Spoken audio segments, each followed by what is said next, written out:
Being a man is what our fathers taught us to be.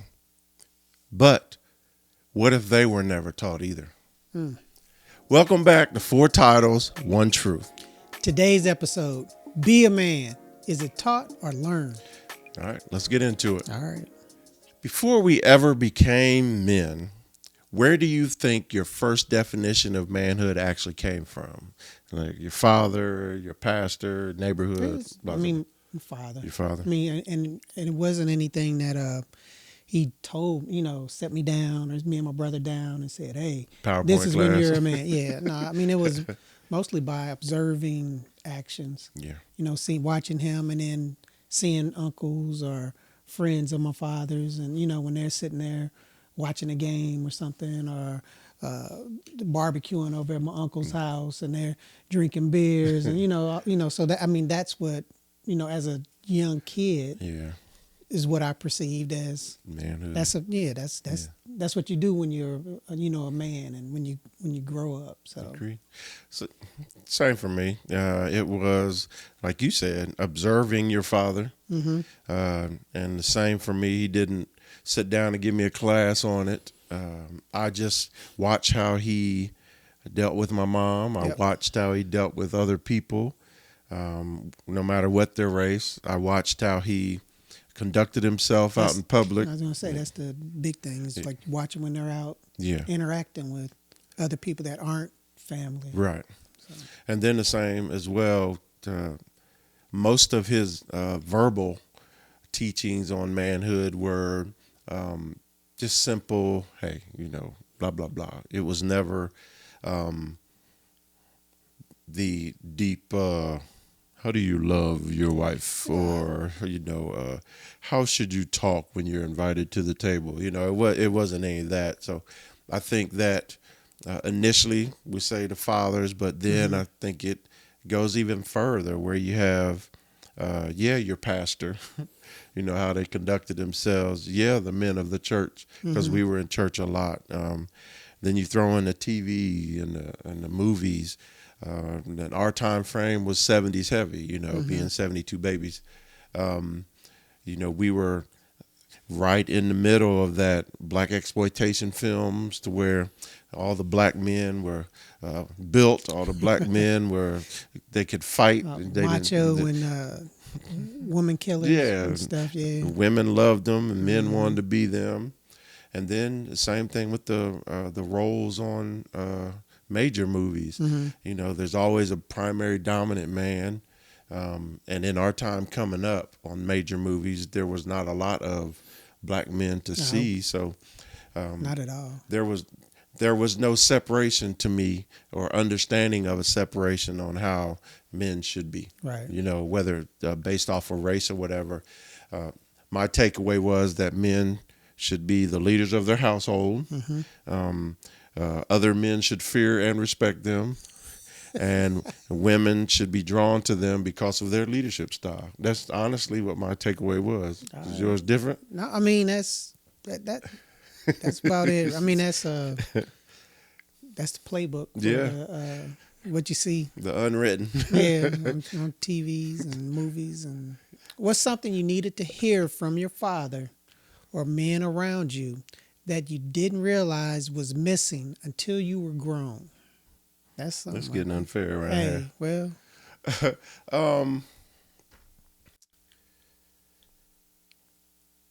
Looking back, something I needed to hear more from my father was his failures at manhood. I think that would have, and I'm not even saying that he knew, because it took me forever to figure out how to be okay with explaining my failures and not worry about contradicting the manhood image I've been putting out there. So I think it would be his failures, and then I would also say more specifically on trials and tribulations of him growing up and understanding his relationships with race.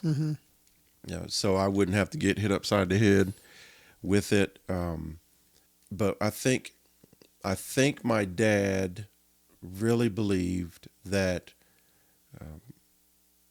he was a man, and his the way he lived was, I think, what he wanted me to To emulate. know, to see, Right. yeah. And then the hardships, I don't think he expected me to ever notice Right. those. Right. And so I would just say, his growing up, how his failures, when he first thought he was a man, I and mean, the way he lived his life. I hear that. I like that because when you said that, I never heard that from my father either. He never told me, and I would have, being grown now, Yeah. that would have been nice to hear that. Absolutely. Man, okay, that joker went through that same thing too, and Absolutely.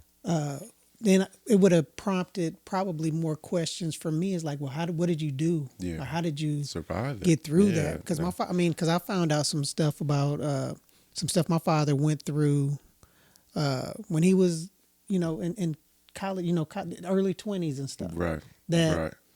would have been like, man, because that is such a difficult time because you in that transition period from being Figuring out. what's traditionally like, okay, you're 18 now, you're a man, Yeah. where they start telling you Yeah. that you're a man, and you're like, what? Yeah.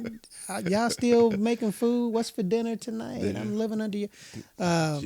So, yeah, I mean, but yeah, absolutely. Just to, if I could have, because he told me, that the main stuff, he told me that he loved me, he told me that he was proud of me, he told me that, he told me all of those things that, that touch you and inspire you and keep you going. But I also would have liked to hear why did you have to, how was it when you were raising your brothers and sisters, and you had to go to work, and you some of those things that they had to do, that he had to do, and I don't know if he didn't tell me because it's like I didn't have to do that, because I know that, because I think about that now, and I'm like, man, did I tell I try to tell my kids like, hey, growing up, this is what I had to do, and it was like most like the house because my kids never really had like we're on the washing dishes chores or the taking out, schedule where it was Right. And I don't know why we didn't enforce that piece more, but just to hear about I guess some of those things that when he was growing, those stories about when he was growing up, some of those tough times, because I know that's. They did because they did grow up in the segregation and the remnants of all slavery, of that. actually, because their grandparents were absolutely living during that time. And you brought up something that's different about us. So my father was not the oldest. My father, I think, was the third youngest. Okay. So his oldest brother, and oldest sister played more of a parent role than his actual parents. Okay. And I don't mean that to be negative. No, I mean, that's just how it was. Absolutely. Though. And so your dad, being the oldest, they had two different roles, because my dad, he had admitted to me, well, he told me, I don't know if it was like he was testifying or anything, but he admitted to me that, he never really got to know his father, because my dad was born in the early 40s, and his father passed away like in the 50s, early 50s, mid 50s, give or take. And his mother, my grandmother, passed away in, I think, 72. So my dad has admitted to me in the past that, my Uncle Jerry, the oldest, and my Aunt Sarah, the oldest woman, they were his parents. They took on the role of being his parents, not meaning his mother and father didn't talk to him, but like when his father came home from work, the living room was off limits to the kids because dad needed time to From being at absolutely work. being pressured and ask 1,000 questions and relax, because a couple hours got to get back at it again, and then my grandmother, his mother, was active, but at the same time, even in leadership, when you can delegate and you're confident that the person you're delegating those roles to, you let them fly. Yeah, you I know? mean, yeah, and I think back in those days, Yeah. the kids took on more of those roles, everyday roles. everyday roles of the house, and helping to raise the kids. I couldn't, Mackenzie, go do, do whatever with your brother. Raise my Like, man, get out of here. It's Don't like, ask me no no. question. Go yeah, ahead. so it's absolutely different times. And so your father being the eldest, and once again, I'm no doctorate on anything, but when you talk about him applauding you and loving on you and hyping you up and those type of characteristics, it makes me wonder if that was developed in him because he was raising sort of family, because you had 7, Right. Yeah, so Yeah. he was Because you say that, and I know that he didn't have the same relationship with his father that you that had he had, with him. that I had with him. But I know that he gets that that he got that affectionate techniques, from his mother. Oh, Because my grandmother, because I used to have to stay with my grandmother when I was growing up, because both my parents were working. and my grandmother was the most Kind. love on you, and I mean kind, but she could also flip the Rear. script and Put the hand put that down. hammer Yeah. on you. Yeah, so I know he got that piece from her, but I never got to ask. I would have liked to know I mean, you exactly. kid. Yeah, like what was his relationship? He had a good relationship with his dad, Right. But I know it wasn't as close as. But I know that he was working. Yeah, I know that my grandfather was working. And was living according to what men were back then. Yeah, oh yeah. But here's my last thing before we move on is your uncles revered your father. Yes. You see what I'm saying? And that's the same way my dad was towards his oldest brother, Uncle Jerry, and his oldest sister, Aunt Sarah. They, like when we would go visit, my uncle lived in Tennessee, my aunt was in Troy, but when he would go to them, I could visibly see the difference. I could visibly see the sort of the temperature in the room is they're in charge. Right. The respect and factor. They're respected and loved. And if my Aunt Sarah told my dad to jump, that joker would he'd get up and do it, Yeah. But any other man on this earth, my Uncle Jerry told my dad to do something, but any other man on this earth, you could see the what we call the oozing confidence of manhood that my father had. Right.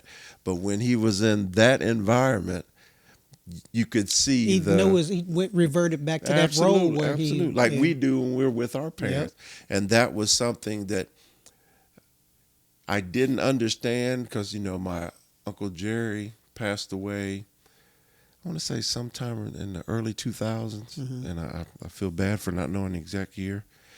And then, or early in the late 90s. And then my Aunt Sarah passed away in the early 2000s.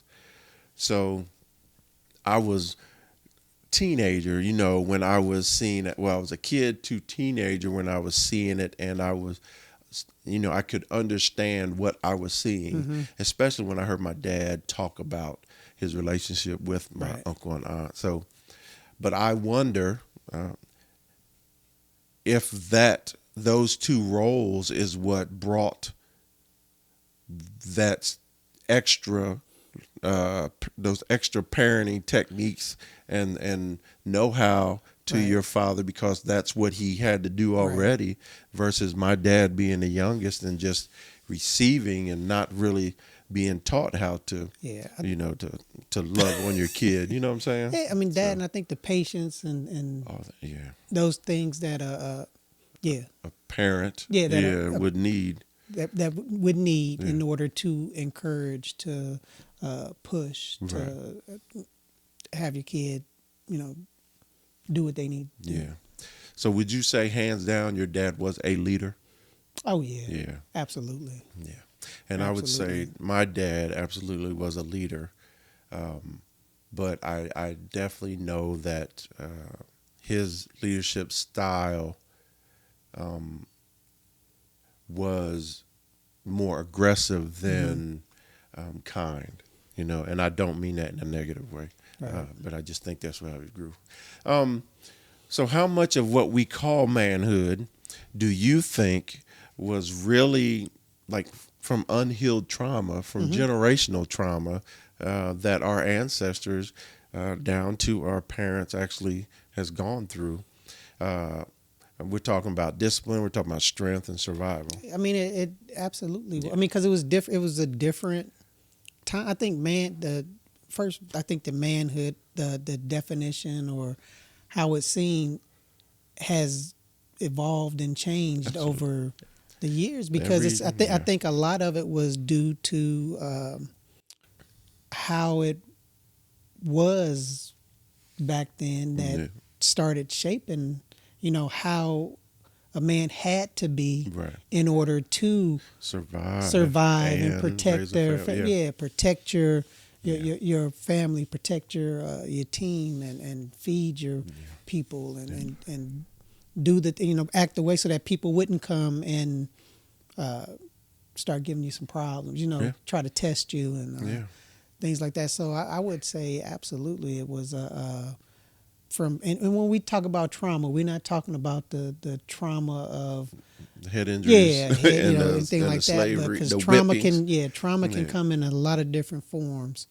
Well, and that's what I think is the major difference between the evolution of manhood now in our later years versus what it was out there, because mental health was not even No. it wasn't a tab you could click on. And so I just like to paint this picture for myself, to where imagine you're in slavery time frame, and And that's hard to do. oh my That's, gosh, I mean, that is extremely yeah, hard to do. with the freedoms you're used to, absolutely. Oh man. And this is where it's going to get even worse, because when I was thinking about this, and when I think about manhood, specifically related to black, the generational trauma that black men have gone through. So imagine you're a slave, and then imagine you find a woman that you want to take on as your wife, and then imagine whether it's the plan, steps to marriage or what have you, you end up having kids and you become a family. Now imagine that in that setting, and everybody can say, any race can say that your father is the head of the house, right? Supposed to be the head of the house. We're talking about disciplinarian and leader of the house. And yes, there are different scenarios, and the evolution has changed, but just stick with me on this one. And now your kids are, say, in their 10, 11, 12 time frame in their years, and your father is telling you don't do something, or telling you or bringing that machismo that we naturally have. He bringing the heat down on you. Yeah. And then an hour later you see him getting whipped. I was gonna say I see where you're going. Yeah, with that. or see them getting chastised and belittled. How in the world? Well, just imagine how that affected the father, the wife, and the kids, having to play in and out of those moments, and still developing a family that could grow and be more successful than they were, without knowing that there was an opportunity for success just what in life. we were anyway. saying at the beginning of this conversation about, we observed our, how we perceive manhood, or what a man should be, was by observing. Right. So if you're observing your father, your uncle, Having to whoever, go through that. yeah, go through that, and then like, okay, I'm confused now. You know Yeah. what? And then your father's coming back at you like, Yeah, aggressive, yeah, and and I'm you're in like, why are you charge. coming at me like that? And you just let Ooh, Mr. Charlie right there just talk crazy to you. So, and as we say that growing up, punk you out, and you're like, I just can't imagine how, because we know that my great grandfather is in slave time. right. My grandfather grew up under that, right? Then my father was only 50 years separated from Yeah, I slavery. mean, they're in the shadows. Yeah, I mean, yeah. deep in the shadows So of it. So now his father is a father and leader of the family, and you're just like, how do you know what to do? You know what I'm saying? I know there's still that moniker of manhood, and there's still that idea of what manhood should be, but how do you go from man, a black man during slave time, to a black man post slave time, then to a black man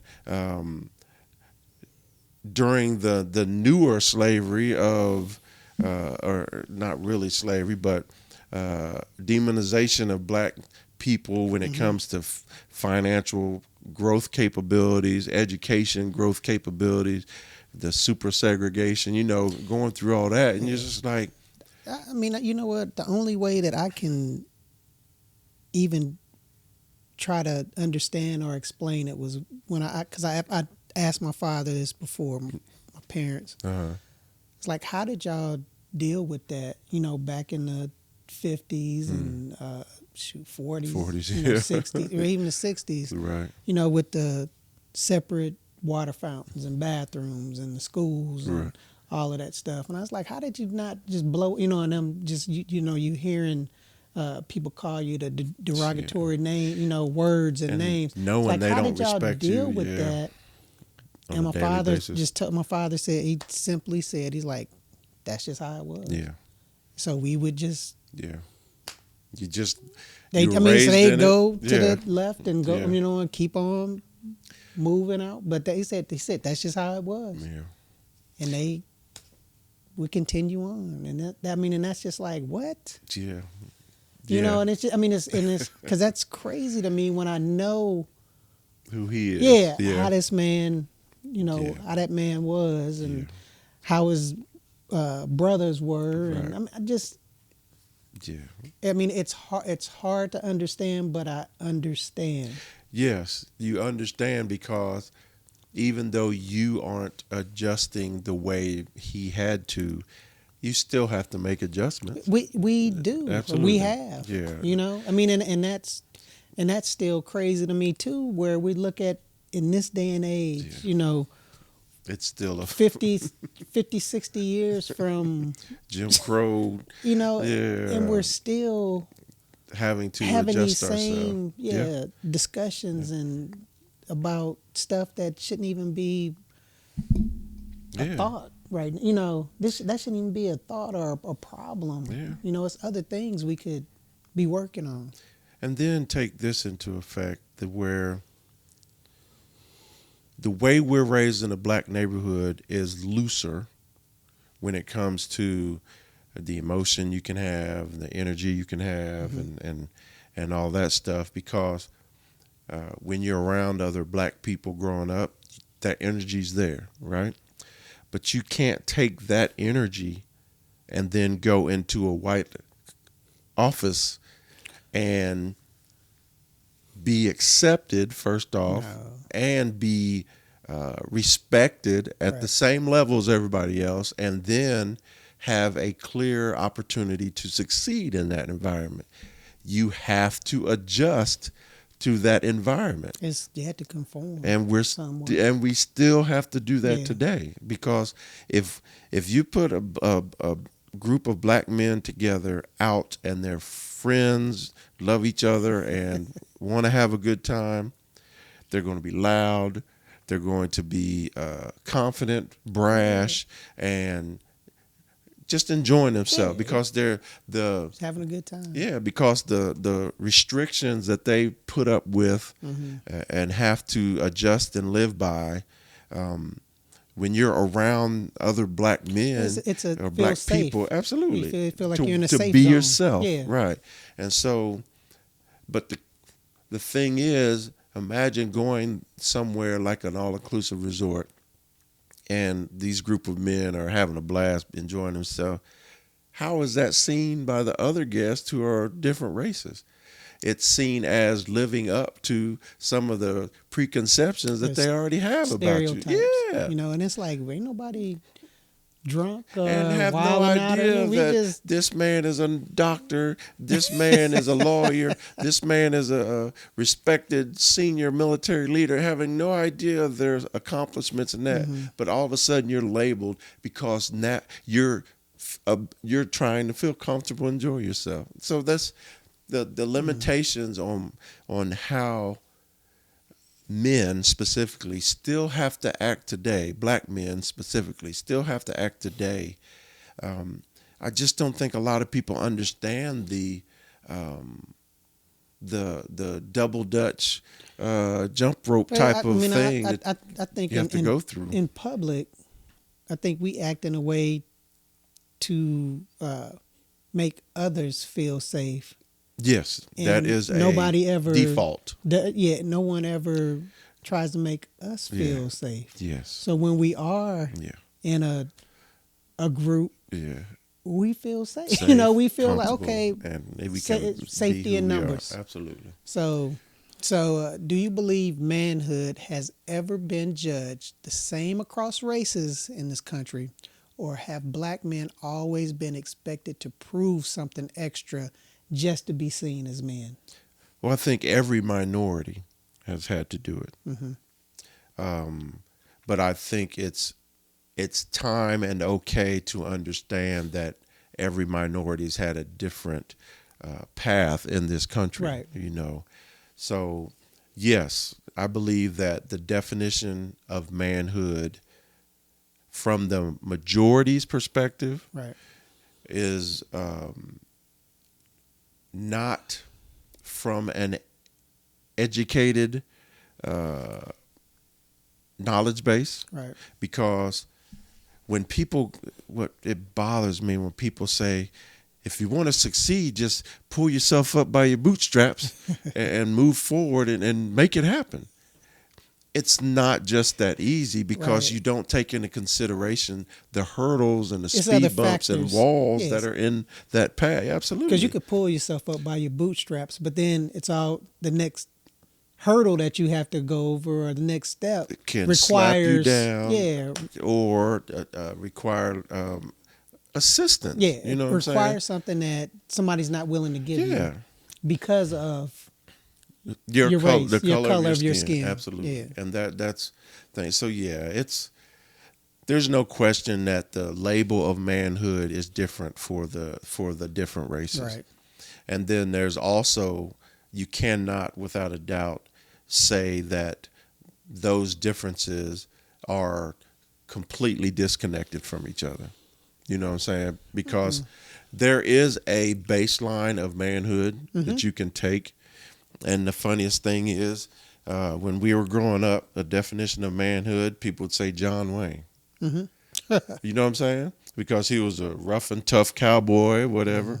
But that was, if you were to listen to anything during that time, that was an example that's the type of manhood that they're trying to bring back in our But they don't come back and tell you military. that he was, when you look at his history of who he was, he once again, he had no compassion for black people's plight, and that's where I think the disconnect is when it comes to what manhood is.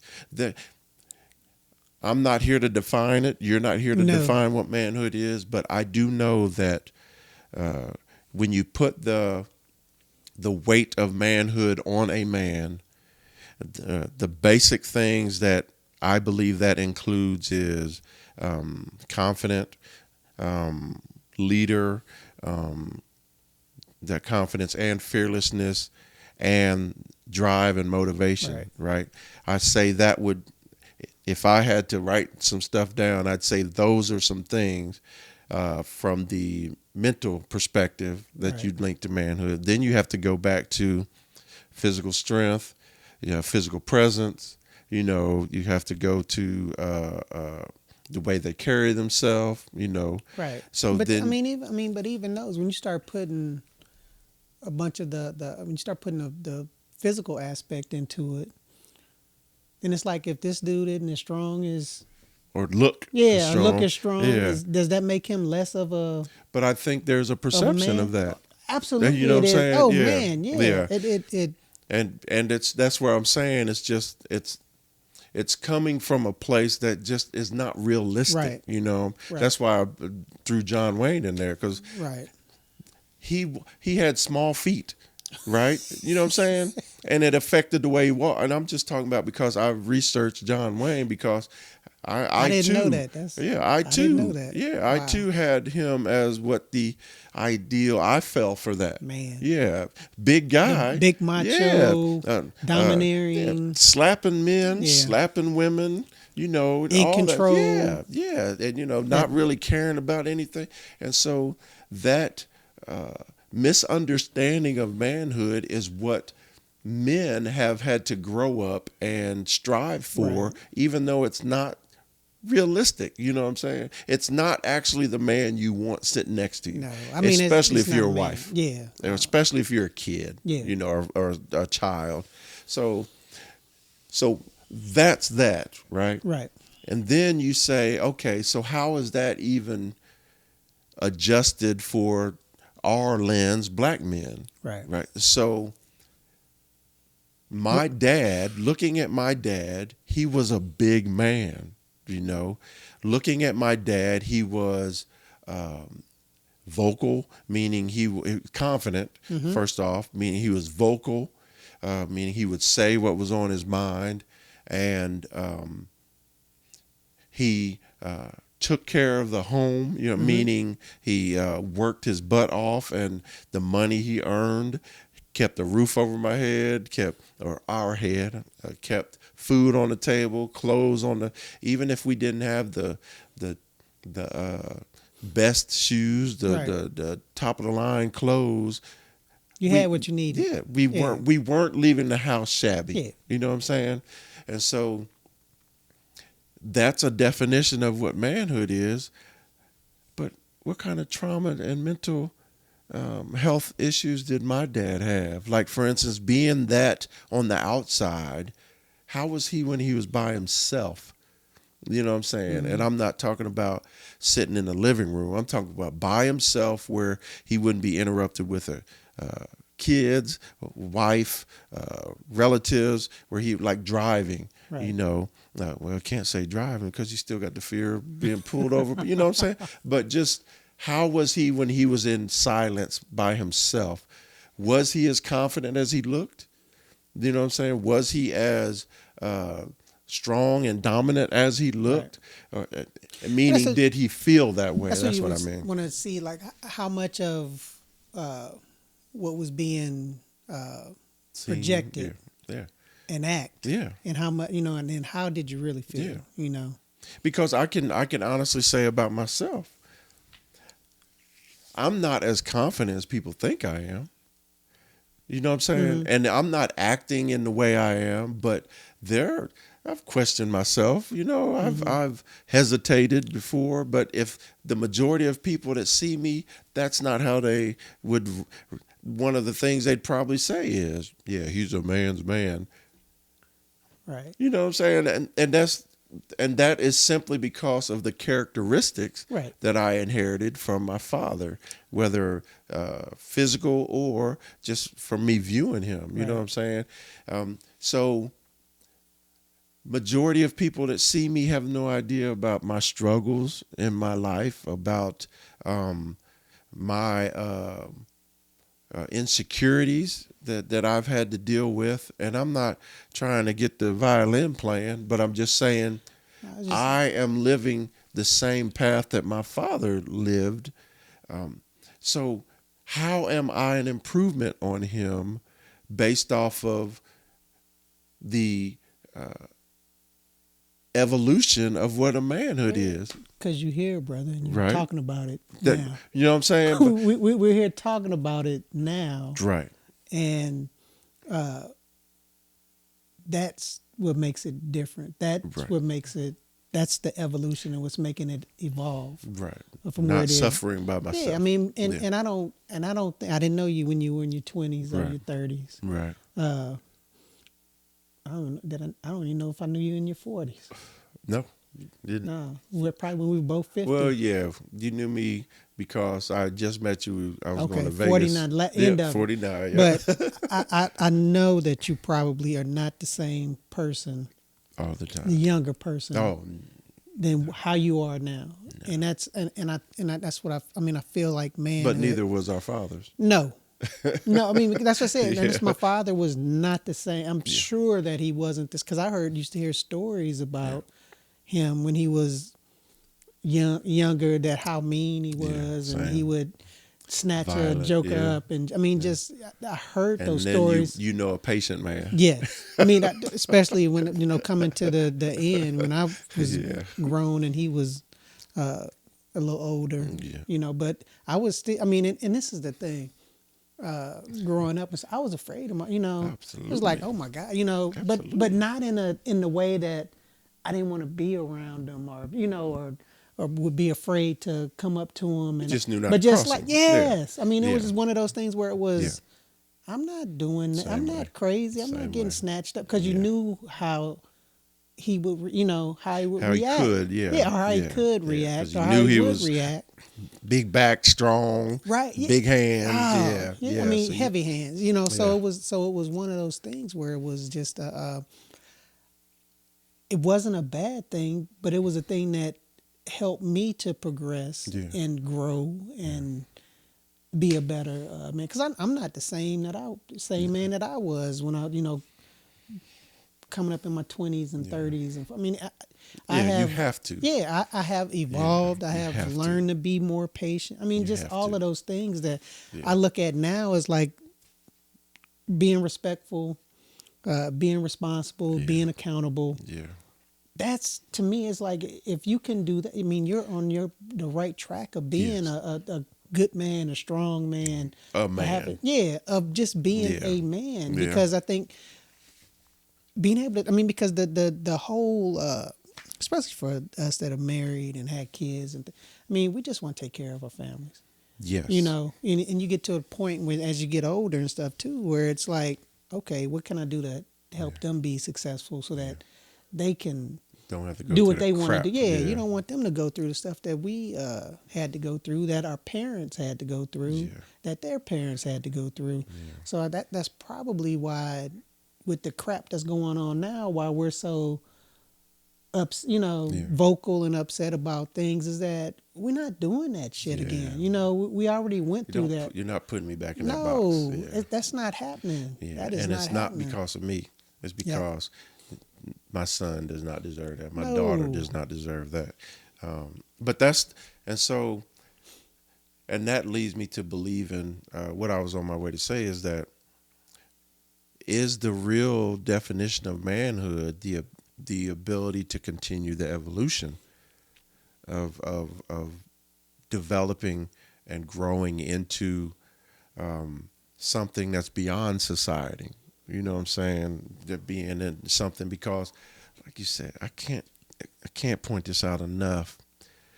It's not like it's 1,000 years ago where black people were not considered human, not considered more valuable than a cow or a pig. That was literally within my great grandfather's lifetime. You know what I'm saying? So that's 2 generations away of having someone who could literally tell you how they lived their life during that. But the thing is, that was not what you passed down. Because I believe, no matter if you're a husband, if you're a parent, you want better for wife, for Definitely. your kids, and for your life. And you have to break away from the ideals of what you thought manhood is. Yeah, I mean, you'll keep some of the characteristics, you'll strive for some of the physical, but you have to break away from that so that you can evolve, because You have to adapt. yeah, You have to be flexible. you with can no longer suffer in silence as a man, as a black man, as just a man of any race, because if you do, you're not improving Nope. your situation. Nope. So that's Well, you're staying stagnant. yes, So, and which means that generations will repeat themselves yep. over and over. Will you if be there's allowed to let people revert back to would you not have the energy or the to be knowledge that or majority power to fight back or push silliness. back? Yep. Yeah, so it's goodness. It has absolutely been judged differently. Yeah, I mean, Yeah. you just have to. I mean, again, like what we just were saying, you have to be able to evolve with what the times are. With whatever times you're in. So check this out. Do you think most men are taught how to love a woman? Were you taught? You just went all the way. You just went all the way, and it had to be me answering first on this one. Okay. Were you taught No. anywhere how to love a woman? No, and I don't know if you can teach a man how to. You can prep a man on how to love a woman. That's what I'm saying. Yes. You can't teach a man how to, because I think you're gonna. Each woman is gonna want to be loved differently. I think you got the basics, but not the you got the basics. You're not taught the basics. No, you're though. not. You know what you're taught, or this is what I was taught to respect. Yeah. Respect the woman. Don't lay my hands on a woman. But is the respect defined? No, it's not. It's understood. Is laying your hands on a woman defined? No, but it's understood. That's the. I guess for me, I had that understanding of that means I'm not. It's not coming down with the haymaker, or I'm not smacking. I'm not grabbing. Did you ever know of your parents having physical altercation? Mm-mm. Verbal? I'm sure. Yeah, I'm sure. They are. No. Were you aware that of they those? are? Yeah. With the energy, like real arguments. Yeah. Okay. And that was very not. I mean, that wasn't a norm. That wasn't a normal. Well, yeah, thing. but it's part of life. Yeah. And that part of life. But yeah, I never. My father never. Laid his hand on my mom. I'd say that he never laid his hand on my mom. I don't think that she hit him, but I don't know. She could have jumped up, got on a stool. But my point is that what do you say you were taught or shown about loving a woman besides respecting a woman? I guess when you see that's one of the things. It's like when you go out on a date, I would pay. Was that something you were taught by your dad? Yeah. Okay. I mean, I would go out. I wouldn't. Yeah, go out. I mean, if I was asking, if I was one taking out and we were going to the movies or whatever, I would. I would pay for movies, and I didn't. See, that wasn't. I didn't know about doing Dutch or none of that stuff like that. So Right. I guess that's one thing that he did. he taught me. Yeah, he taught me in that way. But that's a difficult question, because I don't when you talk about teaching a man how to love a woman. Well, I just look at it as this. To teach somebody something, you have to know. Because if you're teaching somebody without knowing, then you're just throwing words out. You know what I'm saying? Like, no examples needed to give. If you don't know what you're talking about, but you're still up there teaching people, then how valuable are the words that are coming out of your mouth, first off, right? Then you absolutely have to take into consideration the experience that our parents gained, our fathers gained specifically, by being in relationships before we were born, then being with our mothers, and then us being born, and being married.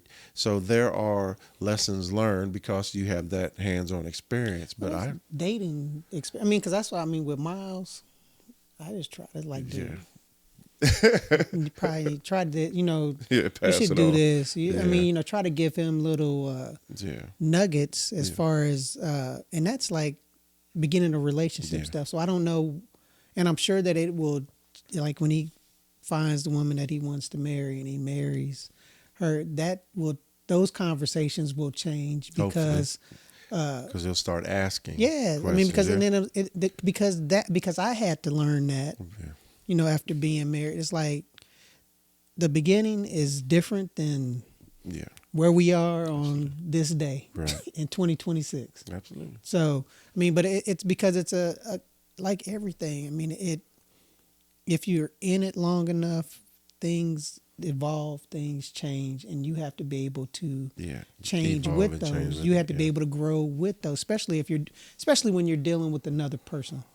Yes. When you're dealing with another human being, they change. Yeah. They evolve. They grow. To. They grow. One of you will change, or both of you will change. So you have to be able to ask yourself too: can you love this? How this person is now? Because this person is changing, and this person loves themselves. But that's that maturity that is earned versus taught. Yeah. So like. My perspective is no, the majority of men, and I really believe even less black men is taught how to love a woman. I can absolutely look back and say I was taught how to treat a woman, meaning, you said, when it comes to don't put your hands on a woman, understanding the compromise that both, but since we're talking about men specifically, that men have to make in a relationship, that detail of stuff, didn't know and didn't understand. When I left home, I was not for a second thinking about a relationship with a woman. And working my way towards being a husband and working my way towards having a family. That was nowhere in my mind at all, right? And so without that being a goal, I didn't mature on that. You know what I'm saying? Of course, I dated or whatever, but I wouldn't even call what I did early on dating, because it wasn't like I had real intentions in my relationships with a woman. I didn't have those step-by-step plans of get to meet, get to know, develop feelings, fall in love, marry, have a family.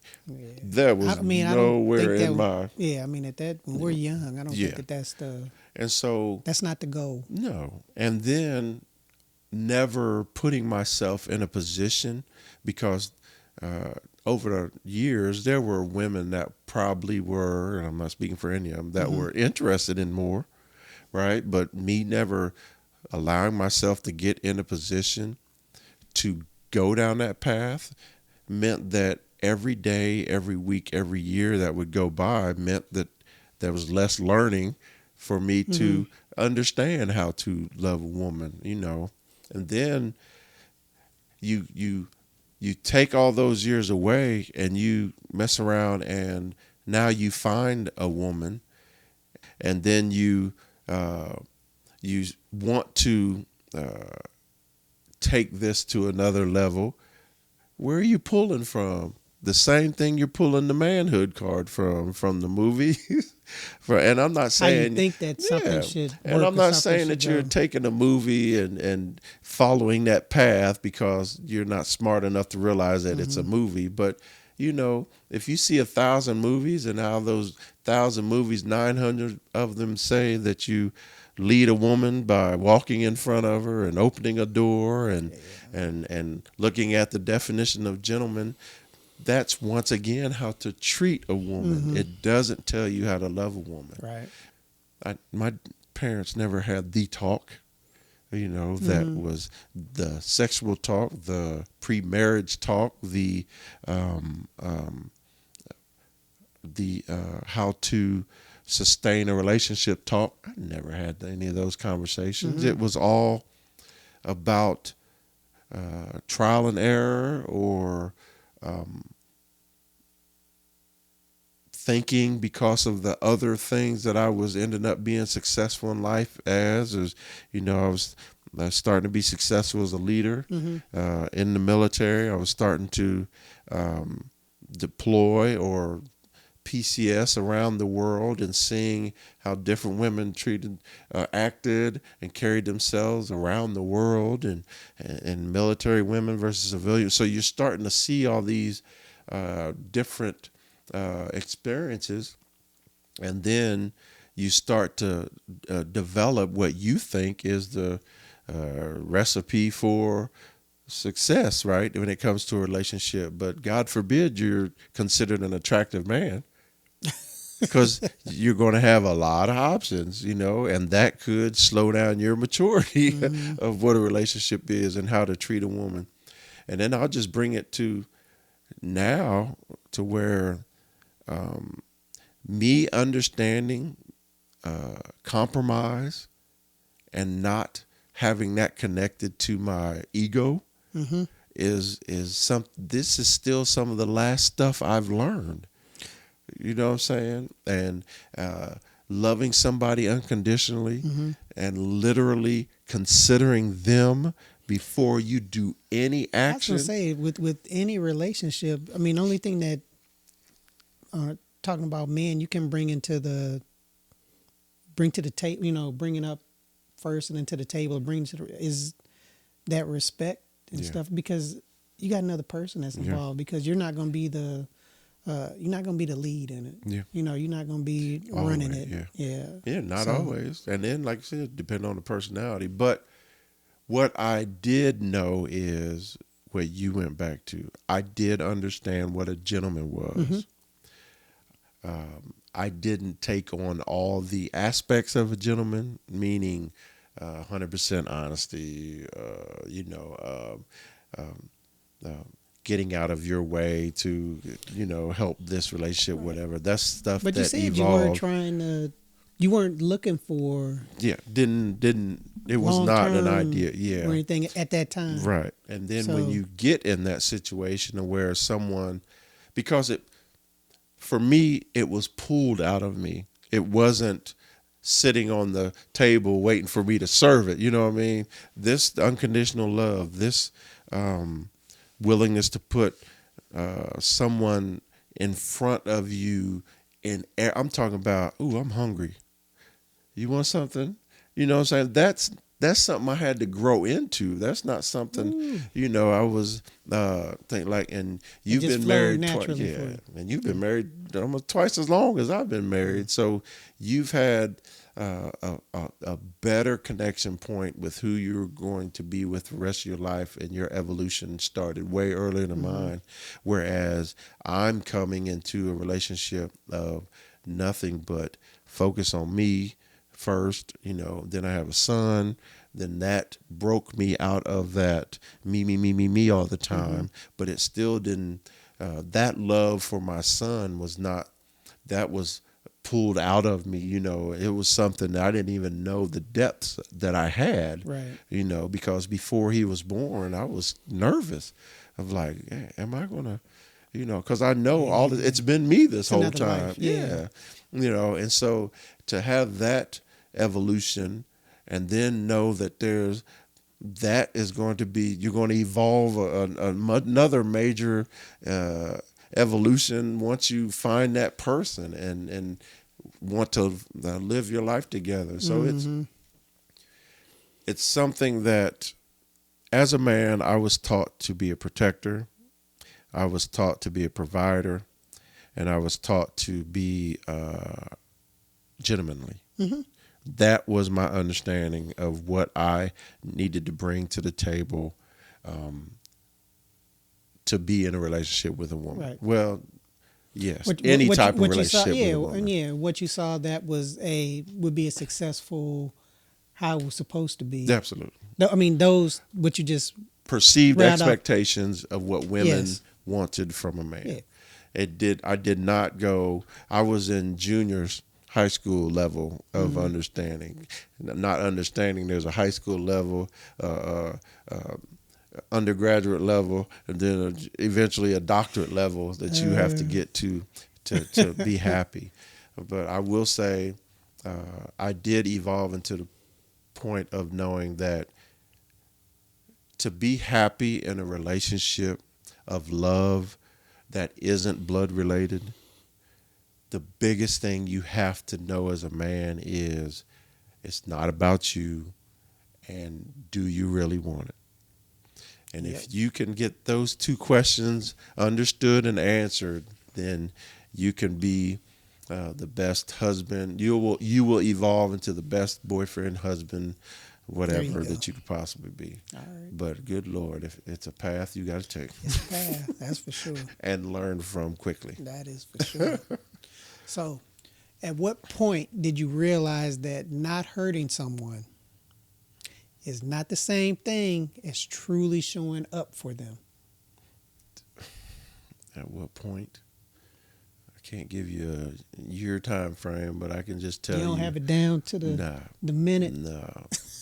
But I can tell you that when you hurt somebody, if it doesn't shatter your world, then you're not going to learn enough to be better. You know what I'm saying? Mm-hmm. If you hurt somebody, and I mean, yeah, it bothers you because nobody wants to see anybody cry, hurt, or whatever. But if it doesn't truly affect you, I'm talking as a man, then you're never going to learn. You're never going to improve at a rate that's going to help that relationship be successful.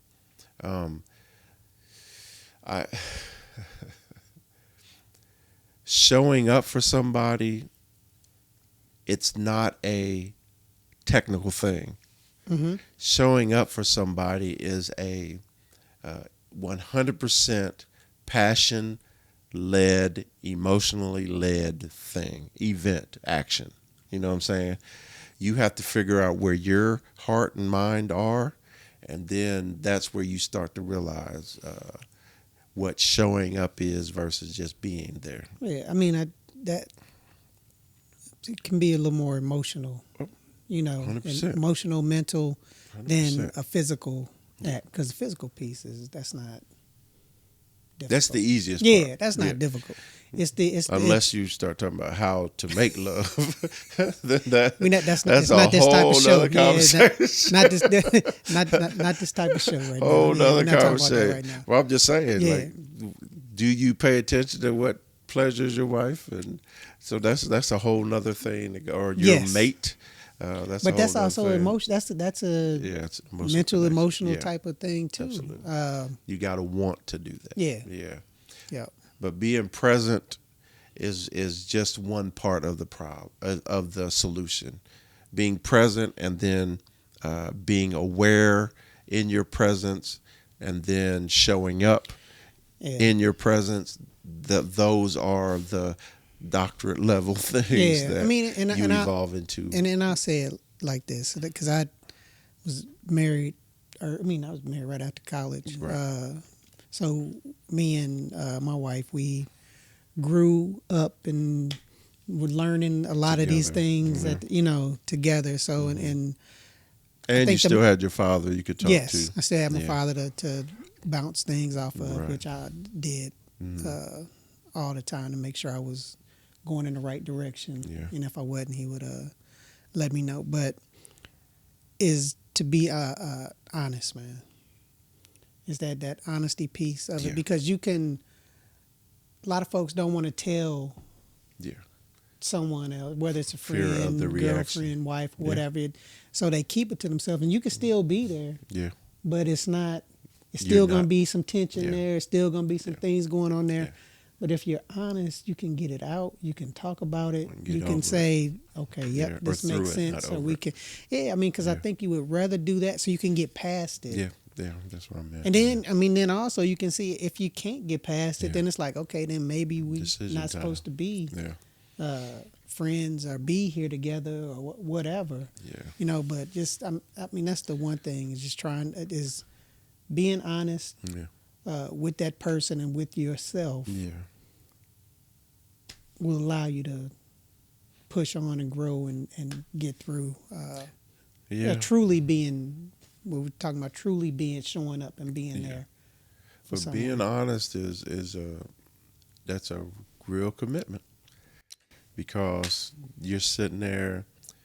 Being honest means you're opening yourself up to maybe a conclusion that you're not prepared for. You know what I'm saying? Either way. So But that's another That's evolution the- in absolutely. being a man. And you know? that's the showing up Yep. versus being present. Yep. Agree. When people say manhood has softened, because we've talked about evolving. Yes. Right. And then there's degrees to this evolution. Yes, it is. Because you individually as a man have to choose what degree you want to evolve or what degree you choose to evolve. But when people say manhood is softened, do you see that as weakness or as men finally having permission to be human? I think it's first of all, I think I'm listening. when you say manhood has soft, I think it as you grow, get older, I think that changes a little bit. I think you get a little softer, but not in the sense of changing up and not Alert for the world. yes. Never call a man soft. Yes. No, I think it's more of you understand more and you have more patience Right. instead of popping off Yes. and feeling like you have to be, Super you know, macho, superhero, super you know, aggressive Captain guy. America sitting, I Yeah. mean, you know, out front and, you know, Yeah. because when you're young, you have to do, I don't say you have to do those things, but you do those things to separate yourself from the pack and to absolutely. be the little shiny trinket version. that you Yeah. you know, if you're trying to attract women or attract, you know, the cool, think you're attracting a cool friend, you know, you want to be out there and you're projecting those things that society The says basic manhood the is. basic definition. Yes, I mean, and I don't think that it shows is a sign of weakness if you are. I don't that word soften. I mean, yeah, That's what I mean, I'm as saying. I mean, but because of the way this so-called society defines words related to manhood, there are words that if you say them, you completely lose the ability to have a conversation. Because if you call a man soft, you're automatically challenging their manhood. But if you say the word, should men soften, you're at least not tagging them with something, but you're leaving a conversation open versus me calling you out your name. right. I mean, so because forth. men get homophobic because you call them soft and they think, oh, I'm not gay. I'm not what, you know, and it's like you're not.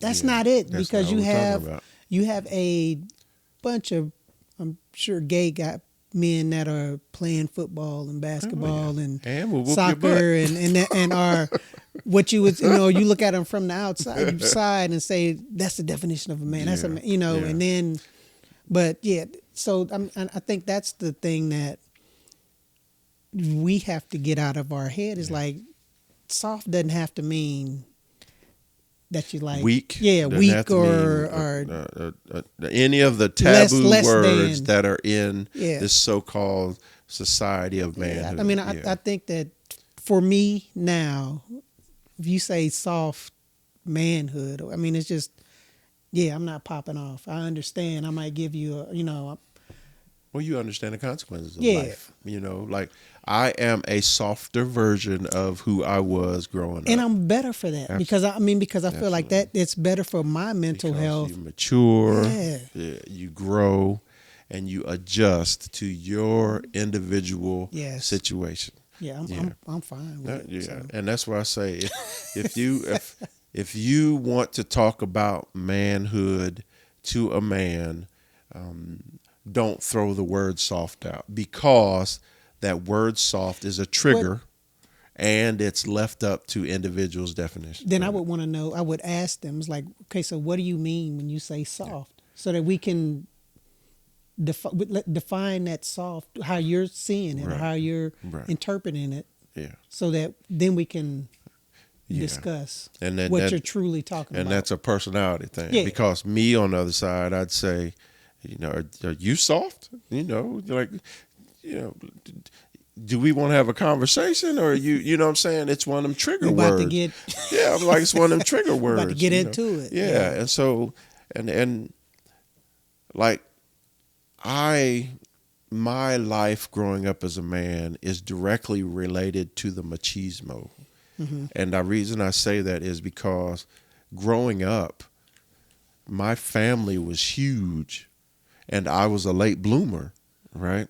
And so I connected growth, I connected adulthood for a man as Being a big growing. Yeah, man, being absolutely. a So there's a relationship to that. And then being around a bunch of big dudes, you have to, uh, there's one or two ways you can go in that. You can uh, evolve and grow into the dominant one of mm-hmm. that, or in the competitive edge, or you can surrender to it and just not even try to compete, and then that could affect your relationship even with your Right. family. So but you said it perfectly. You have, and I've said it before, right? My father, I'm my father's son. Mm-hmm. I have a lot of the characteristics, good, bad, and ugly, of what my dad had. My mom softened that, meaning her being there, and I know you would say the exact same thing. With my mom being there was always a constant, who do you think you are? Right. Check yourself, youngin', Right. or, yeah, I still remember that time I stood up to my mom and she slapped me until I back down, you know what I'm saying? So it's like, Oh, it's shoot. when you soften as a man, you're taking on your experiences, you're taking on what you see, you're taking on your understanding, all of manhood, and you're finally taking that and becoming who you want to be. Right. And the reason I say who you want to be, it's who you have to be so that your life can be successful, right? So uh, I'm not saying opening a door is soft for a woman, but that's something that I take pride in, Right. But my wife also goes directly Appreciates it. to a door. Yeah. You know what I I'm mean, saying? mine doesn't expect me to Well, see, always go and open up the door. sometimes not. But me Yeah. softening is not reacting in a way that brings any type of anything to this moment. Right. If she wants to open her door, let her open the door. If she That's right. doesn't, God forbid, I reach out Yeah. and open Open the the door door. for her. But that's an example. But that is the evolution I'm talking about. You, and this is something that I definitely know. The roles in a marriage are defined on paper and in religion and Mm-hmm. in society, but they are nowhere near what actually has to happen in that home. You know what I'm saying? No. If you're a man in your house and you say that you are always in charge in that house, I would probably call you a liar. Mm. And it's not because I don't think you're incapable of that. I'm saying if you're still that way, how is that a happy relationship? That'd be exhausting. You know what I'm saying? Ooh, And that'd be and if exhausting. it's happening out there, comment and let us know so that I can learn, because I know that I am defined as an alpha man because it's my personality and it's what I felt I had to strive for, right? And so if I'm in a room, I automatically start comparing myself to people. You know what I'm saying? And then when I compare it, and this is a problem, I'm not saying this is something I'm proud of, and then I start to compete with people in a room, and it becomes consuming to me. And that's how it's been my whole life. Yeah, that's exhausting. And it is. That is It is, exhausting. especially when you start to lose some of them competitions. You know what I'm saying? Because, like I said, going to the gym, I used to be that guy where I walk in, I knew I was the strongest person in that gym. If I saw somebody doing something crazy, I knew that I could either do that or do something they couldn't do. When you get to that point, and I'm just talking about the gym, you get to the point to where you see somebody do something in the gym and you're like, I'd die if I tried to do that because it'd collapse on my chest, my shoulder hurting. You know what I'm saying? If that's how you're feeling and you don't adjust yourself, you're going to mess around and kill yourself. You know what I'm saying? And so I've had to learn how to get out of my own way and just be and just live. You know what I'm saying? And like, go to a situation and not have to feel like I have to move around to be. I can go into a room and be confident with what I bring to that room instead of feeling like I have to compete with everybody. If you're going to call me soft for that, then I've earned that softening and I'm okay with that, right? Yeah. But let's have a conversation of what you mean when you say that. Yep. And then if I take my lens and try to bring it into today's world, I see things that I think don't fit the norms of what I believe manhood is.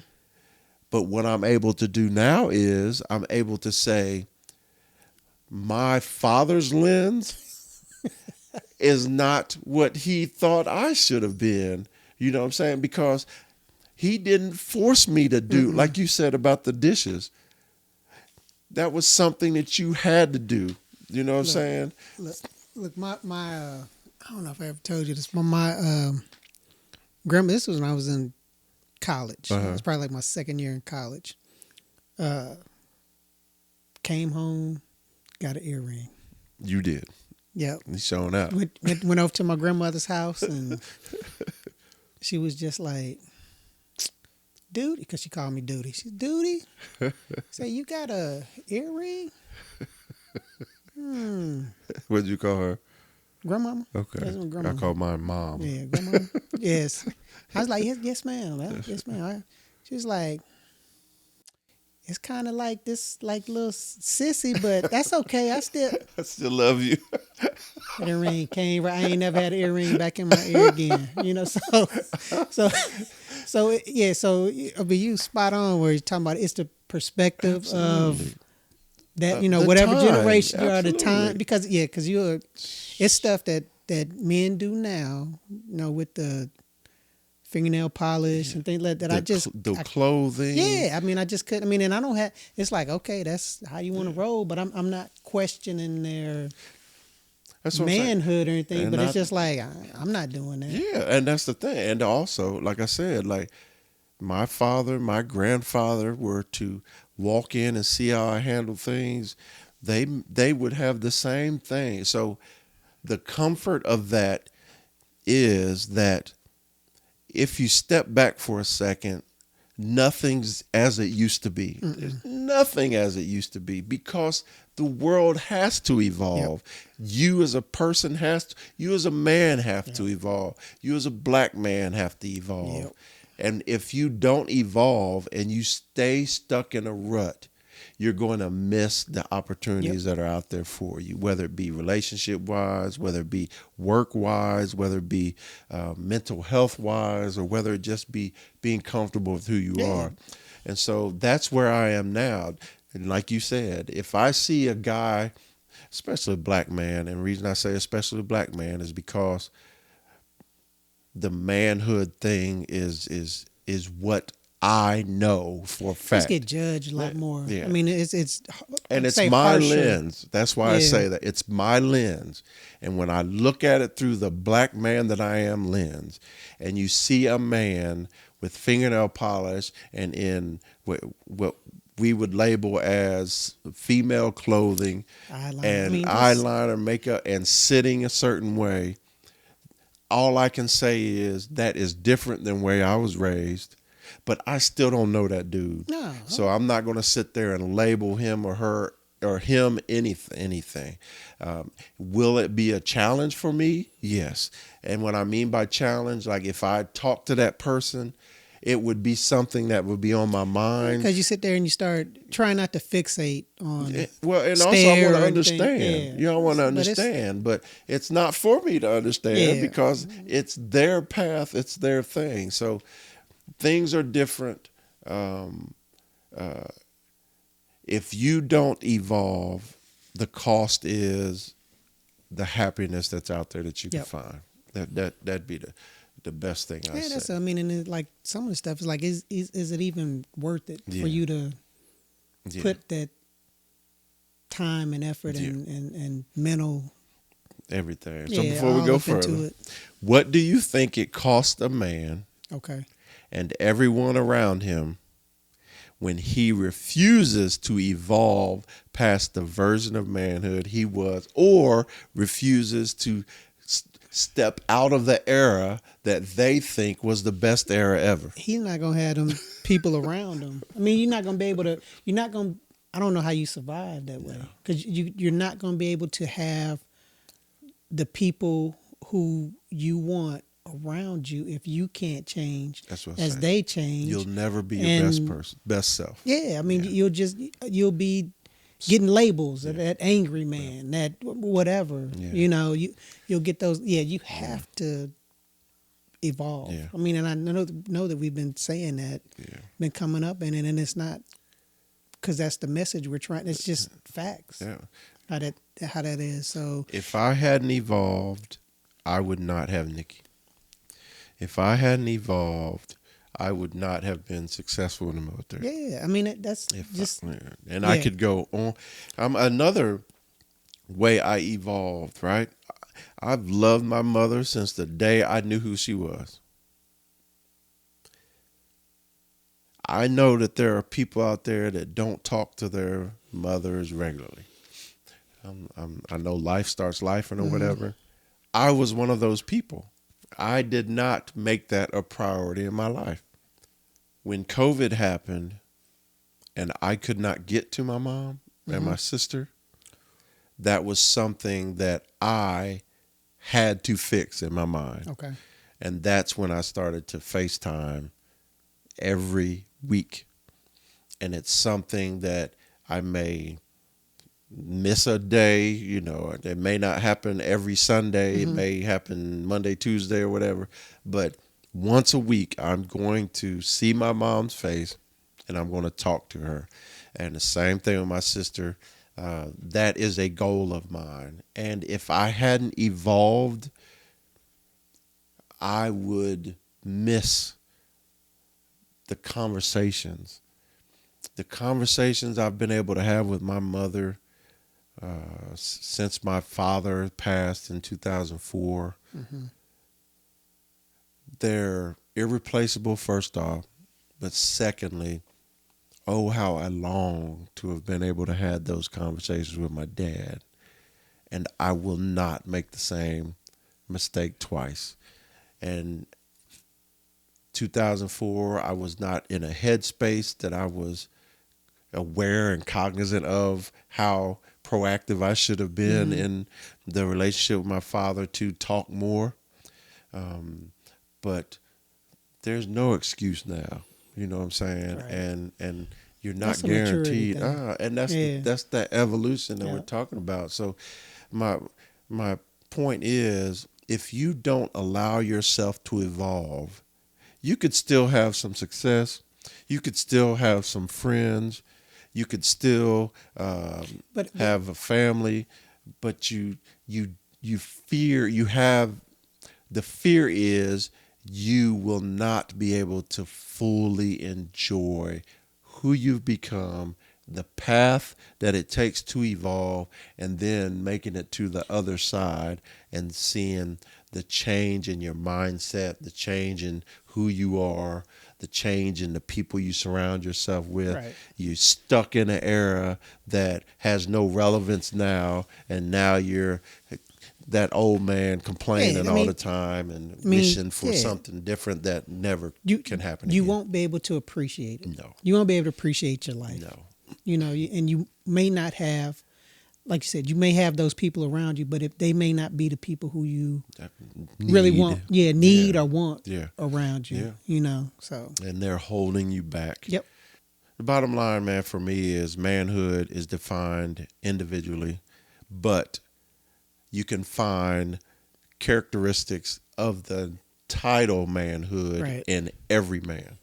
Right. You know what I'm saying? Well, I think that's the society Yep. version. I think Yep. we all have that. We carry that, in Yep. some way Because it's throughout so our ingrained. life. Yeah. I think at certain points in our life, some of that starts like, okay, why am I acting like that? I Why think am I it just doing that? expands. You know what I'm saying? Well, That- it goes from being that big, I got to be the Yeah. big, what you call it, that piece starts getting smaller, and the piece that starts mattering, that emotional, mental. being a better man. that starts growing and getting bigger for you. So, Agreed. So, yep. all right. Hey, thank you for joining us for Be a Man. Is it taught or learned? That's right. And connect with us on YouTube and all podcast platforms. Hey, just search 4 titles, 1 truth, and you'll find us. All right, y'all. And join us next time so we can keep the conversation going. There it is. All right. Thank y'all. Holla.